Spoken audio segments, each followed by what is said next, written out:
یہ جو جند کور ہے جو پنجاب کے ایک چھوٹے سے گاؤں کے اندر پیدا ہوئی، وہ میری ایک ہیروئن ہے۔ میں اسما کو اپنی بہن ہونے کے ناطے یہ کہنا چاہتا ہوں کہ تم اتنی سینسٹیو خاتون ہو، تمہارا تعلق بھی ایک ایسے خاندان سے ہے جو کہ ویسے تو عورتوں کے حقوق کے بارے میں بہت بلند بھاگ دعوے کرتا ہے، مگر نہ جانے تمہیں یہ کیوں نہیں سکھایا گیا کہ خدا کے لیے اپنے کام سے اپنی وطنیت کے اوپر حرف نہ آنے دو۔ ارتغرل فلانا کرپٹغرل فلانا، یہ کون لوگ ہیں اور یہ کون ڈیسائیڈ کر رہا ہے؟ اور ہماری منسٹری آف انفارمیشن کس قسم کی سستے نشے کی چیزیں کھا پی کے سوئی ہوتی ہے؟ آج کل پنجابی لکھنے پہ بڑا دھیان ہو گیا ہے۔ اس کی وجہ یہ نہیں ہے کہ آپ کو پنجابی سے محبت ہے، اس کی وجہ صرف یہ ہے کہ ہمارے کینیڈا میں رہنے والے بہت متمول سکھ حضرات جو ہیں، انہوں نے پنجابی کے نئے لکھاریوں کے لیے اور نئی کتابوں کے لیے بڑے بڑے بھاری معاوضوں اور انعامات کا اعلان کر رکھا ہے۔ خواتین حضرات، لاؤڈ سپیکر کے ایک اور ایپیسوڈ کے ساتھ ڈاکٹر عمر عادل آپ کی حاضر خدمت ہے۔ مجھے سب سے پہلے آپ لوگوں کا شکریہ ادا کرنا ہے، کیونکہ جس عمدگی کے ساتھ آپ ہماری اس کاوش کو سہرا رہے ہیں اور جتنی تعریف آپ لوگ کرتے ہیں اور آپ کے کامنٹس پڑھ کے جتنا میرا دل بڑھتا ہے وہ میں آپ کے سامنے بیان نہیں کر سکتا۔ ہر روز یہ والا چینل ترقی کر رہا ہے اور میرا دل کرتا ہے کہ آپ اس کو زیادہ سے زیادہ سبسکرائب کیجئے، اس لیے کہ اس سے آپ کا کچھ نہیں جاتا، ایک پائی تک خرچ نہیں ہوتی، مگر اس سے میرا اور میری ٹیم کا حوصلہ بڑھتا ہے اور ہمیں مزید اچھی چیزیں آپ کے سامنے لانے کی ہمت پیدا ہوتی ہے۔ خواتین حضرات، آج کا ایپیسوڈ میرے ایک ذاتی دکھ کے بارے میں ہے جو میں نے آپ سب کے ساتھ شیئر کرنا ہے، یا کم از کم ان لوگوں کے ساتھ شیئر کرنا ہے جو اپنے آپ کو پنجابی کہتے ہیں، کیونکہ واقعتاً یہ آپ کی پنجابیت اور پنجابی عورت کی ذات، کردار اور اس کے امیج کے اوپر ایک بہت بڑی گالی ہے جس کا میں یہاں ذکر کرنے لگا ہوں۔ خواتین حضرات، میرے خیال میں پہلے بھی بہت دفعہ بتا چکا ہوں کہ میرا تعلق پنجاب کے ایک چھوٹے سے قصبے قلعہ دیدار سنگھ سے ہے۔ اگر آپ کبھی قلعہ دیدار سنگھ جائیں، اور میں چاہوں گا کہ ایک ولاگ ہم وہاں بھی بنائیں، تو آپ کو اندازہ ہوگا کہ وہ کس قدر عمدہ جگہ تھی، اب نہیں ہے، اس لیے کہ اب نہ وہ لوگ رہے ہیں، اور اب ہر قصبہ اور ہر گاؤں جو ہے وہ کنکریٹ کا ایک جنگل بن گیا ہے، وہاں پہ خوبصورت درخت، سبزہ وغیرہ سب مٹ گیا ہے۔ باہر طور جب میں قلعہ دیدار سنگھ جاتا ہوں تو راستے میں ایک جگہ آتی ہے جس کو ہم کہتے ہیں چاندہ قلعہ۔ چاندہ قلعہ کے بہت قریب ایک چھوٹا سا گاؤں ہے جس کا نام ہے چھچھڑ والی۔ نام تو بہت عجیب ہے، مگر میرے لیے یہ گاؤں ایک بہت بڑی اہمیت رکھتا ہے، اور وہ اہمیت اس لیے رکھتا ہے کہ قلعہ دیدار سنگھ کے بالکل قریب، یعنی کہ میرے ہمسائے میں چھچھڑ والی گاؤں میں 1817 میں ایک صاحب رہتے تھے جن کا نام تھا منا سنگھ اولکھ۔ یہ اولکھ جاٹ تھے۔ ان کی بیگم صاحبہ تھیں جن کا نام تھا سدا کور، ان کو ماتا کور بھی کہا جاتا تھا، مگر سدا کور ان کا اصل نام تھا۔ اور ان دونوں کے دو بچے تھے، ایک بیٹا تھا جس کا نام تھا جواہر سنگھ، ایک بیٹی تھی جس کا نام تھا بی بی جی آس کور۔ اب تیسرے بچے کی ولادت 1817 کے ماہ اگست میں ہونے والی تھی۔ جب ولادت ہوئی تو پتہ چلا کہ ان کے ہاں، یعنی کہ منا سنگھ کے ہاں، ایک بیٹی پیدا ہوئی، اور بیٹی بے انتہا خوبصورت ہے اور رنگ گورا ہے، اس کا آنکھیں بڑی بڑی ہیں، اور دائیاں دیکھ کے بتا رہی ہیں کہ بڑے مقدر والی لگ دی ہے۔ ایکچولی مقدر کی لاٹ جو ہے وہ جبین کے اوپر چمکتی ہے، اور جہاں دیدہ لوگ فوراً پہچان جاتے ہیں کہ بچے کی قسمت کیسی ہوگی۔ قسمت بنانے والا تو وہ ہے، مگر پھر جبینیں بنانے والا بھی تو وہی ہے جو قسمت کو چہرے پہ لکھ دیا کرتا ہے۔ خواتین حضرات، بچی کا نام تو رکھا گیا جند کور، یعنی کہ زندگی۔ آپ سوچیں اس زمانے کے اندر بھی میرے علاقے کے اندر لوگ کتنے عمدہ نام رکھتے تھے۔ آپ آج کل اپنی بیٹیوں کا نام زندگی رکھتے ہیں، ہم اس زمانے میں رکھا کرتے تھے، مگر بچی پیاری بہت تھی، چاند ورگی سی، تو اس کو پیار سے چندہ بھی کہا جاتا ہے۔ خواتین حضرات، یہ جو جند کور ہے جو پنجاب کے ایک چھوٹے سے گاؤں کے اندر پیدا ہوئی، وہ میری ایک ہیروئن ہے۔ وہ اس لیے میری ہیروئن ہے کہ یہ وہ خاتون ہے جو آگے بڑھ کے پنجاب کی سکھ ڈائنیسٹی کی آخری مہارانی بنی، اور ایسی دلیر مہارانی کہ جس کا جواب نہیں، اور ایسی مہارانی کہ جس کے اندر پنجاب کی عورت کے تمام ذاتی اوصاف بھی موجود تھے، ذاتی خصائل بھی موجود تھے، اور وہ جرأت بھی تھی، وہ مقصدیت بھی تھی، اور وہ جذبہ بھی تھا کہ جو ایک معمولی گاؤں کی پنجابی لڑکی کو پوری سکھ ریاست کے اوپر حکمرانی کرنے کی ہمت دیتا ہے۔ خواتین حضرات، جند کور بعد میں مہارانی جندہ کے نام سے مشہور ہوئی، اور مہارانی جندہ وہ ہے کہ جو مہاراجہ رنجیت سنگھ کی سب سے چھوٹی اور چہیتی بیوی بنی۔ اس کے علاوہ یہ وہ عورت ہے کہ جو مہاراجہ دلیپ سنگھ کی ماں تھی، یعنی کہ جو آخری مہاراجا ہم نے دیکھا اس پورے خطے کے اوپر حکمرانی کرتے ہوئے انگریزوں کی اینیکسیشن سے پہلے، یہ خاتون اس دلیپ سنگھ کی ماں تھی. اور دلیپ سنگھ تو خیر نام کا ایک مہاراجا تھا، اس لیے کہ چھوٹا سا بچہ تھا جب اس کو گدی پہ بٹھایا گیا، مگر اصل ریجنٹ اس کے پیچھے یہ جند کور ہی تھی. خواتین حضرات، میں یہ ذکر آپ سے اس لیے کر رہا ہوں کیونکہ مجھے پنجابی عورتوں کے بارے میں کچھ زیادہ تھوڑا سا پتہ ہے. میں سمجھتا ہوں کہ ہمارے اس علاقے کی عورت کے اندر جس قسم کی سوجھ بوجھ، دانائی اور حکمت موجود ہے اور متانت موجود ہے، وہ شاید کسی اور خطے کی عورتوں کے اندر نہیں ہے.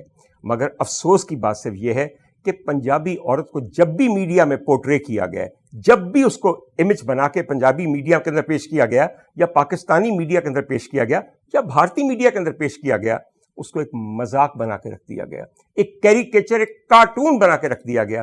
ایک شودی سی عورت اچھلتی اچھلتی، ہمکتی ٹھمکتی مارتی، اپنا پراندہ یوں کرتی ہوئی، پراندہ بھی وہ جو کہ کئی رنگوں کے اس کے اندر پھومنے لگے ہوں، یہاں تک بال بیک کوم کیے ہوئے، ماتھے پہ اتنا بڑا ٹکا 62 سال کی عورت نے لگایا ہوا، بڑے گھیر کی شلوار پہنی ہوئی، چھوٹی سی کرتی پہنی، نیچے کھسا پہنا ہوا، اور مٹکتی ادھر، مٹکتی ادھر، اور ایک عجیب لہجے میں بولتی ہوئی آ جاتی ہے. اور آپ کہتے ہیں کہ یہ پنجابی عورت آ گئی. تقریباً 85% میڈیا کے اندر پنجابی عورت کا پورٹریل ایسا ہی ہے. بڑے بڑے جھمکے ہلاتی ہوئی، بونگیاں مارتی ہوئی، ہچ کرتی ہوئی، منٹ بعد اٹھ کے ڈانس کرتی ہوئی. حضور والا، یہ آپ جانتے ہوں گے کہ کس پنجاب کی ایسی عورتیں ہیں. میں کم از کم بحیثیت پنجابی ان کو قطعاً نہ پہچانتا ہوں اور نہ ہی پہچاننا چاہتا ہوں. خواتین حضرات، یہ جو غصہ مجھے چڑھا ہوا ہے، یہ کافی دیر سے چڑھا ہوا ہے. ہمارے ہاں مختلف صوبوں میں کبھی بھی کسی عورت کو اس طرح ریپرزینٹ نہیں کیا گیا جس طرح پنجابن کو کیا گیا ہے.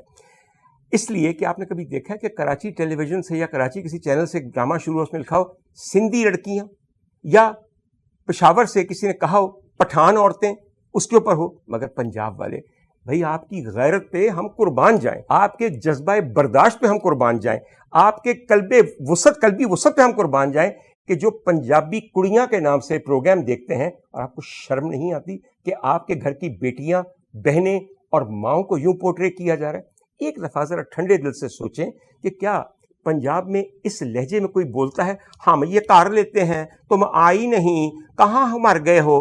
خدا کا واسطہ ہے، جتنی شستہ اردو پنجاب والوں کی ہے، ارے وہ تو مضافات لکھنؤ اور امروہہ کی نہیں ہے. ویسی میں آپ کو دور کہاں جائیں، پچھلی صدی کے سب سے بڑے شاعروں کے نام گنیے، کیا سب پنجاب کے مختلف گاؤں میں پیدا ہوئے، یہیں پلے بڑھے یا نہیں؟ اور آج اردو ادب کے وہ ستون ہیں. علامہ اقبال کو لیجئے، حکیم الامت ہیں، شاعر مشرق ہیں، آپ کے قومی شاعر ہیں. آپ بتائیے ذرا کہ علامہ کیا کہیں فیض آباد میں پیدا ہوئے تھے، یا دکن سے فارغ التحصیل تھے، سیالکوٹ میں پیدا ہوئے تھے؟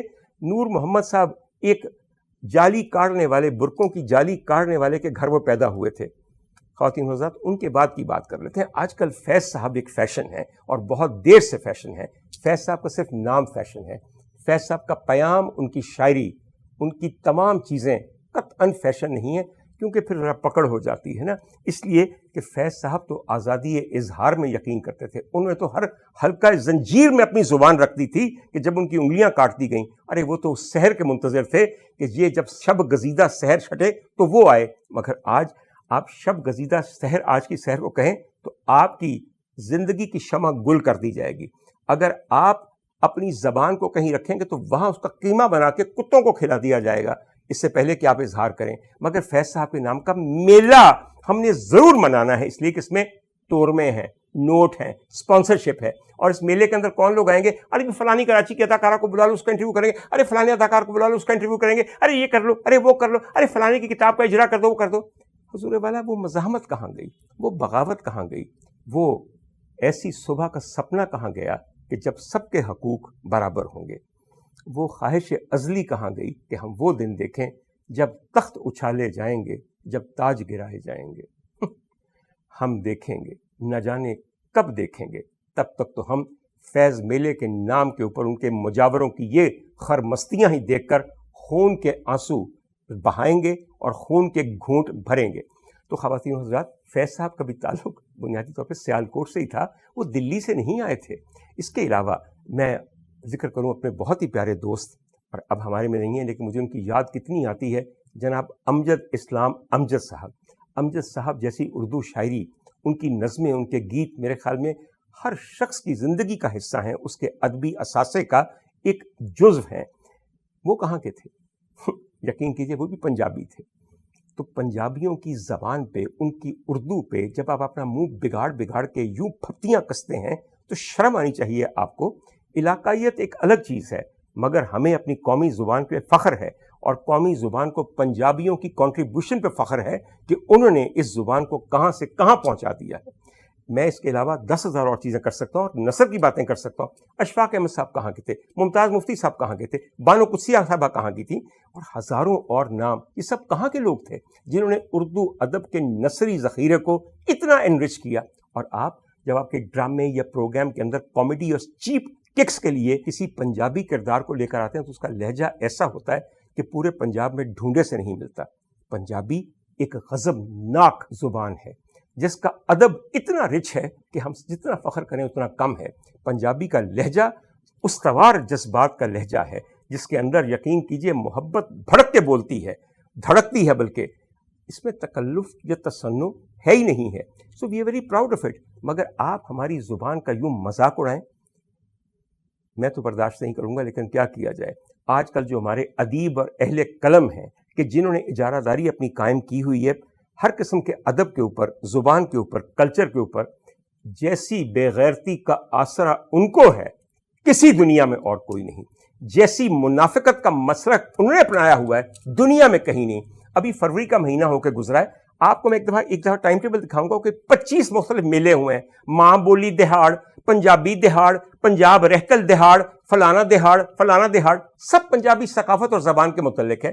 مجال ہے کسی نے ایک دفعہ یہ کہا ہو کہ جو پورٹریل ہے اس زبان کے بولنے والے مردوں اور عورتوں کا، وہ کیا ہے؟ وہ تو ایک مذاق ہے، وہ تو ایک بھونڈا ترین کامیڈی کا کردار ہے. خواتین حضرات، میری بہت اچھی عزیزہ ہیں جن کا نام اسماء عباس ہے. میں نام لے کے اس لیے بات کر رہا ہوں کیونکہ مجھے وہ بہت عزیز ہیں. نہ جانے کس مجبوری کے تحت انہوں نے ایک اپنا یہ پروگرام کرنا شروع کیا ہے جس کا نام پنجابی کڑیاں ہے. میں اسماء کو اپنی بہن ہونے کے ناطے یہ کہنا چاہتا ہوں کہ تم اتنی سینسٹیو خاتون ہو، تمہارا تعلق بھی ایک ایسے خاندان سے ہے جو کہ ویسے تو عورتوں کے حقوق کے بارے میں بہت بلند باغ دعوے کرتا ہے، مگر نہ جانے تمہیں یہ کیوں نہیں سکھایا گیا کہ خدا کے لیے اپنے کام سے اپنی وطنیت کے اوپر حرف نہ آنے دو. یہ بتائیے، یہ چھن کو من کو، یہ ایک خاتون کا گھر کے اندر ڈھولک والے کے ساتھ لے کے بیٹھا ہونا، اپنے آنگن کے اندر ٹکا لگا کے سارا دن وہاں بیٹھے رہنا، اور ڈھولک والے کی ہر 2 منٹ تھاپ کے اوپر تھرکنا شروع کر دینا، مٹکنا شروع کر دینا، کیا یہ واقعی پنجابی رہتل ہے؟ یہ پنجابی لائف سٹائل ہے؟ کیا یہ پنجابی عورت یہ کرتی ہے؟ کیا آج کے زمانے میں کوئی ایسی پنجابی عورت آپ کو ملتی ہے، یا آپ نے کیریکیچر کو ہوا دینی شروع کر دی ہے؟ یہ چیزیں وقتی طور پہ شاید ایک خاص قسم کے طبقے کے اندر جو خرافات کو دیکھنے اور سننے کا عادی ہے اس میں تو کامیاب ہو سکتی ہیں، مگر کسی بھی حساس اور غیرت مند پنجابی کے لیے ایک بہت بڑا نقطہ اعتراض ہے. اب میری اور اسماء کے درمیان میں بہت ساری ایسی سہیلیاں ہیں جو کہ شاعرات بھی ہیں، ادیبائیں بھی ہیں، اور کلچر پہ بھی نظر رکھتی ہیں، مگر میں ان کا رونا رو چکا ہوں، اس لیے کہ ان کی تمام کی حقیقت مجھ پہ آشکار ہو چکی ہے. وہ مصلحت کی ماری ہوئی بیویاں ہیں، وہ کبھی کلمہ حق نہیں کہہ سکتی، اس لیے کہ ان کو ڈر لگتا ہے کہ اگر انہوں نے کسی کے بارے میں سچ بول دیا تو وہ شخص ہمارے بارے میں سچ بول دے گا اور پھر ہماری کلی کھل جائے گی. بڑی بڑی شاعرات ہیں، مجال ہے کبھی وہ یہ کہیں کہ شاعری کے ذریعے ہم یہ مزاحمتی نقطہ اٹھانے لگی ہیں. بڑی بڑی قلم کار ہیں، مجال ہے اپنی کسی تحریر کے ذریعے یہ کہیں کہ ایسے نہیں، ایسے ہونا چاہیے، عورت کے حقوق یہ ہیں. آج کل کے دور میں سب کے حقوق سلب ہیں، اس کے بارے میں ہمیں یہ کہنا چاہیے. سب لوگ مست ہیں GOR کی پی کام میس کھانے میں، مختلف پارٹیوں کو اڑانے میں، مختلف اور گھٹیا قسم کی جگہ پہ جا کے ایک دوسرے کی ستائش کرنے پہ. ہمارے تمام اہل قلم آج ایک انجمن ستائش باہمی ہے. اپنی جب ستائش کر لیتے ہیں تو پھر حکومت وقت کی ستائش کرتے ہیں اور کسی اور چیز کی طرف دھیان نہیں دیتے. کسی اور چیز کی طرف دھیان دیں تو کیا اس میں عہدے ملتے ہیں؟ کیا اس میں پوزیشنز ملتی ہیں؟ کیا اس میں مراعات ملتی ہیں؟ کیا اس میں مختلف ملکوں میں، دنیا کے ملکوں میں آپ کو دعوت نامے دیے جاتے ہیں؟ قطعاً نہیں. اور ویسے بھی سہیلیوں کا حق ادا کرتی ہیں. شاعرات اور ادبی عورتیں جو ہیں یا ادبی عورتیں جو ہیں وہ کسی انسانی حقوق کا ساتھ نہیں دیتی. خواتین حضرات، میں آپ سے ذکر کر رہا تھا شروع میں کہ میری ایک ہیروئن ہے جند کور، مہارانی جنداں. میں اسے پنجابی عورت کے لیے ایک مثال سمجھتا ہوں. میں نے آپ کو یہ بتایا کہ یہ منا سنگھ اولکھ کی بیٹی تھی. منا سنگھ اولکھ بنیادی طور پہ شاہی کینل کا، شاہی کت خانے کا انچارج یا سپروائزر تھا. رنجیت سنگھ کے زمانے کے اندر ایک شاہی کینل ہوتا تھا جہاں کتے پالے جاتے تھے، شکاری کتے یا حفاظت کرنے والے کتے. اب آپ دیکھ لیجئے، آپ حیران ہوں گے کہ بھئی یہ تو یعنی کہ سکھوں کے زمانے سے حکمران کتے پالتے رہے ہیں. فرق ہے اس میں. اس زمانے میں کت خانے کے اندر کتے پالے جاتے تھے، آج کت خانے کے اندر انسان پالے جاتے ہیں جو کتوں کی طرح بھونکتے ہیں اور بھونکے ہوتے ہیں اپنے مالکوں کے. اور آپ یقین کیجیے ان میں سے کئیوں کی شکلیں بھی بھونک بھونک کے بالکل کتوں جیسی ہو گئی ہیں. اگر آپ کا دھیان ادھر نہیں گیا تو اگلے پروگرام میں آپ کو دکھاؤں گا. باہر طور خواتین حضرات، یہ وہ عورت ہے کہ جو مہاراجہ رنجیت سنگھ کے شادی کے بعد ان کے بیٹے کو جنم دیتی ہے جس کا نام دلیپ سنگھ ہے. مہاراجہ رنجیت سنگھ سے ان کی شادی ہوتی ہے 1829 میں، اور 10 سال بعد 1839 کے اندر مہاراجہ رنجیت سنگھ اس دنیا کو چھوڑ جاتے ہیں. ان کے بعد یکے بعد دیگرے کچھ سالوں میں کئی ولی عہد مہاراجہ بنے.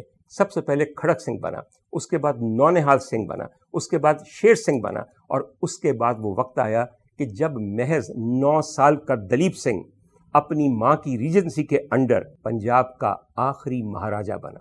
اور اس چھوٹے سے بچے کو بالآخر ملکہ وکٹوریہ کے لالچ اور کمپنی بہادر کی پالیسیوں اور چال بازیوں کی وجہ سے پنجاب چھوڑنا پڑا، اپنا مذہب چھوڑنا پڑا، اور انگلینڈ میں جا کے یہ ملکہ وکٹوریہ کا لے پالک بن گیا، وہ اس کی گاڈ مدر بن گئی.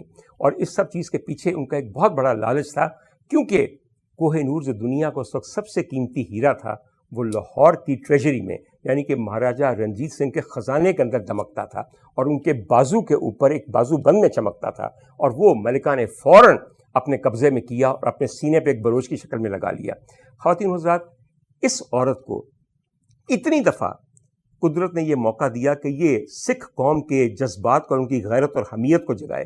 ایک دفعہ خالصہ والے بیٹھ کے کر رہے تھے کہ ہم کس کو بنائیں اور کیا کریں اور کیا انگریزوں سے جنگ لڑیں یا نہ لڑیں، تو اس عورت نے پردے کے پیچھے سے اپنی چوڑیاں اتار کے ان کے منہ پہ ماری کہ تم چھوڑو، میں ہتھیار پکڑ لیتی ہوں اور میں مقابلہ کرتی ہوں انگریزوں کا، تم یہ چوڑیاں پہن لو کیونکہ تمہیں زیادہ سجتی ہیں.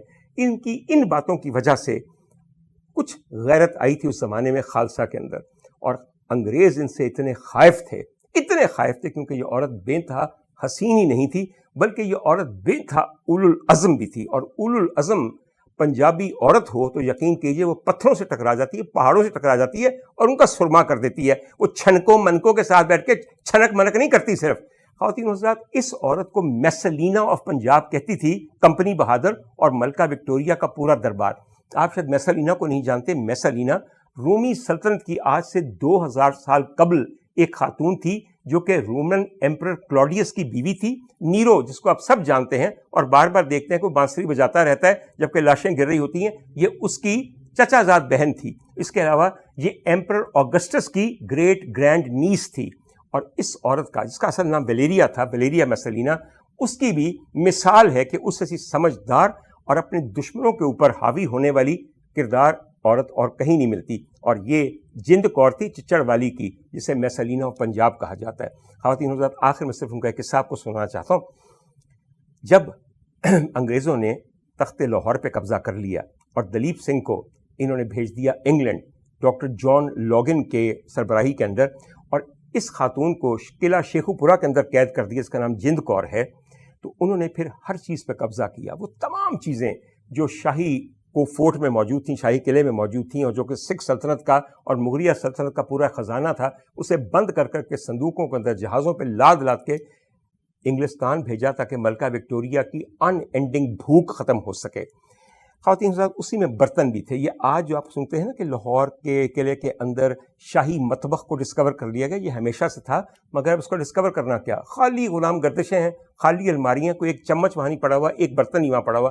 ایک زمانہ وہ تھا کہ جب وہ بھرا ہوا تھا چائنا سے آئے ہوئے بلو اینڈ وائٹ پوٹری سے، اور وہ پوٹری منگوائی تھی ملکہ نور جہاں نے، جہانگیر کی بیگم نے. خیر، وہ سب کچھ بھی وہاں اٹھا کے لے جایا گیا، اور آج تک برطانیہ کے مختلف محلوں کے اندر جو کپ استعمال ہو رہے ہیں، جو چاندی استعمال ہو رہی ہے، جو زیور برطانیہ کی مہارانیاں پہن رہی ہیں، اور جب کمیلا اپنے جہاں سینے پہ پہنتی ہے، سر پہ پہنتی ہے، تو وہ ہیرے تک روتے ہیں کہ یا اللہ یہ کس گھوڑے کو ہمیں پہنا دیا گیا، ہم ملکاؤں کے پہننے کا زیور ہیں، ہم گائے بھینسوں کے پہننے کا زیور نہیں ہیں۔ باہر طور یہ آج تک ابھی وہاں پہ استعمال ہو رہا ہے۔ میں آپ کو ایک عرض کروں کہ بہت دیر تک مہاراجہ دلیپ سنگھ کو انگلستان میں رکھا گیا، اور مہارانی جند کور کو پہلے بنارس میں، پھر وہاں سے فرار ہو کے وہ کھٹمنڈو پہنچی نیپال میں، وہاں رکھا گیا۔ بالآخر تقریباً 13.5 سال بعد دلیپ سنگھ آئے کلکتے میں، اور اپنی بوڑھی ماں کو لے کر یہ انگلستان چلے گئے۔ تقریباً ان کے مرنے سے 2 سال پہلے ملکہ وکٹوریہ نے بہت گریشیسلی ان کو انوائٹ کیا کہ تم میرے ساتھ ایک کپ چائے پیو بیلمورل میں، اور بیلمورل ان کا وہ کاسل ہے جو کہ اسکاٹ لینڈ کے اندر ہے، انتہائی ٹھنڈا ہے۔ ایک انتہائی سرد جمتی ہوئی شام کو انہوں نے چائے پہ بلایا مہارانی جند کور کو۔ مہارانی جند کور وہاں پہ ایک پشمینے کی شال اوڑھ کے گئیں، اور ہمارا پشمینہ وہ ہے کہ یقین کیجئے جو اوڑھ لے وہ تو یوں گرم ہو جاتا ہے، ارے اس کے قریب بیٹھے لوگ اگر اپنے ہاتھ اس کے ساتھ تاپ لیں تو ان کو بھی ٹھنڈ کا احساس ختم ہو جاتا ہے۔ باہر طور وہاں ملکہ برطانیہ اپنا کالے رنگ کا ٹیفٹا کا گاؤن پہن کے بیٹھی ہوئی تھی۔ ملکہ وکٹوریہ نے چائے کی وہ پیالی کہ جس کے اندر پتلی سی کمزور سی انگریزوں والی چائے پڑی ہوئی تھی اور چند قطرے دودھ کے پڑے ہوئے تھے، اپنے ہاتھ میں لی اور بڑے کانڈیسینڈنگ انداز میں مہارانی جند کور کی طرف بڑھائی۔ انہوں نے بڑھ کے جب پیالی کو پکڑا تو ملکہ وکٹوریہ نے کہا کہ از دا مہارانی فیملیئر وتھ ٹی؟ تو جند کور نے ایک پیالی ان سے لی، اپنی آنکھوں کے بالکل قریب کی، اور پھر اٹھا کے ملکہ کی آنکھوں کے قریب کی اور جواب دیا، I am familiar not just with tea but also this tea service.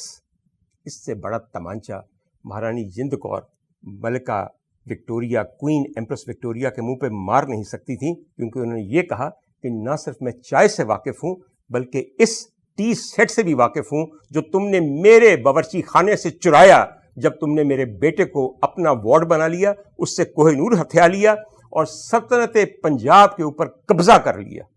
حضور والا، یہ ہے پنجابی عورت کی ہمت، اور یہ ہے پنجابی عورت کی دلیری۔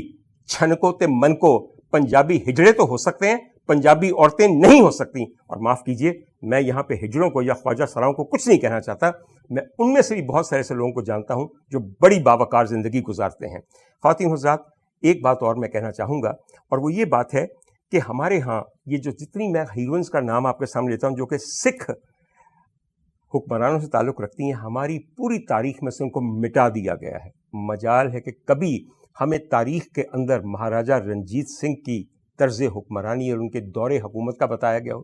یہ وہ سلطنت ہے کہ جو کشمیر سے لے کر بٹالے تک سٹریچ کرتی تھی، اور اس کی جو لینتھ ہے وہ بہابلی اکبر کی سلطنت سے زیادہ ہے، مگر ہم نے تاریخ کے کتنے ہی حصے حذف کر دیے ہیں، ہمیشہ کے لیے بھلا دیے ہیں۔ مجھے نہیں پتا کہ آج تک ہمارے کسی ٹیلی ویژن کے ادارے نے یہ چاہا ہو کہ مہارانی جند کور کی زندگی کے اوپر کوئی ڈرامہ یا فلم بنائے۔ وہ ہمارے اس علاقے کی مہارانی تھیں۔ ہاں، یہ اور بات ہے کہ اگر آپ کو کوئی ملکہ ترکیہ کی مل جائے اور اس کا ڈرامہ بنا ہوا مل جائے اور آپ کو لاکھوں روپے اس میں سے کمیشن ملے تو آپ لے کے بر کر کے لے لیں گے۔ میں حیران ہوتا ہوں کئی دفعہ کہ یہ کون سے ملک کی تاریخ ہے، کون سے ملک کی ثقافت، یہ کس ملک کے ہیروز جو ہیں یہ ہمیں بتائے جا رہے ہیں، ارطغرل فلانا، کرپٹغرل فلانا، یہ کون لوگ ہیں اور یہ کون ڈیسائیڈ کر رہا ہے؟ اور ہماری منسٹری آف انفارمیشن کس قسم کی سستے نشے کی چیزیں کھا پی کے سوئی ہوتی ہے۔ We need to own our own history. اور ویسے ایک بات میں آپ کو بتاؤں، آج کل پنجابی لکھنے پہ بڑا دھیان ہو گیا ہے۔ اس کی وجہ یہ نہیں ہے کہ آپ کو پنجابی سے محبت ہے، اس کی وجہ صرف یہ ہے کہ ہمارے کینیڈا میں رہنے والے بہت متمول سکھ حضرات جو ہیں انہوں نے اب پنجابی کے نئے لکھاریوں کے لیے اور نئی کتابوں کے لیے بڑے بڑے بھاری معاوضوں اور انعامات کا اعلان کر رکھا ہے۔ اس لیے ہر بندہ یہاں جٹا ہوا ہے پنجابی ناول لکھنے پہ، پنجابی ڈرامے لکھنے پہ، پنجابی نظمیں لکھنے پہ۔ صرف اور صرف بات وہی ہے، تورمیاں دا لالچ، اور کچھ نہیں۔ نہ وطنیت، نہ یہاں پہ انا، نہ یہاں پہ قومی حمیت اور قومی غیرت کا تو رونا ہی رو چھوڑیں۔ خواتین حضرات، اگلی دفعہ دوبارہ حاضر ہوں گا، غور کیجیے گا میری باتوں پہ اور پہچانیے کہ کیا آپ کی عورتیں، اہل پنجاب کی مائیں، بہنیں، بیٹیاں اور بیویاں یہ اس طرح کی ہیں؟ اور اگر نہیں ہیں تو خدا را ان کو کچھ نہ کہیے، کہیں وہ ناراض نہ ہو جائیں، لیکن مجھے کامنٹس میں یہ ضرور بتا دیجیے کہ میں پاگل تو نہیں ہو گیا نا، مجھے ابھی بھی تھوڑا سا سچ بولنے کی ہمت ہے کہ نہیں۔ ہمارے ساتھ رہی.